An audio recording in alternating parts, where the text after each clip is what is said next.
वज़ीर आज़म शहबाज शरीफ ने पानी जखीरा करने की इस्तिताअत बढ़ाने, ज़राअत के लिए दरकार पानी की फराहमी और सैलाब की रोकथाम के लिए डैम्स की तामीर नागुज़ीर करार दे दी।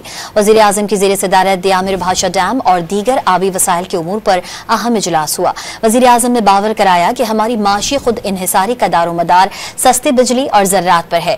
इसके लिए पानी के स्टोरेज बढ़ाने और मौसर इस्तेमाल की ज़रूरत है। वज़ीर आज़म ने मुल्क में तवानाई की पैदावार और पानी के वाफिर ज़ख़ीरे का मौसर निज़ाम कायम करने के लिए दियामिर भाषा डैम जैसे मंसूबों को तरजीही बुनियादों पर मुकम्मल करने की हिदायत की।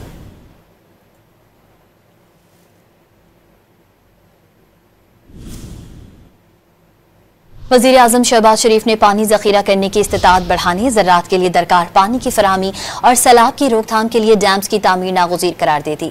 वज़ीर आज़म की ज़ेर सदारत दियामिर भाषा डैम और दीगर आबी वसाइल के उमूर पर अहम इजलास हुआ।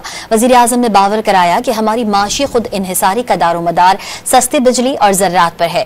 इसके लिए पानी के स्टोरेज बढ़ाने और मौसर इस्तेमाल की ज़रूरत है। वज़ीर आज़म ने मुल्क में तवानाई की पैदावार और पानी के वाफिर ज़ख़ीरे का मौसर निज़ाम कायम करने के लिए दियामिर भाषा डैम जैसे मंसूबों को तरजीही बुनियादों पर मुकम्मल करने की हिदायत की।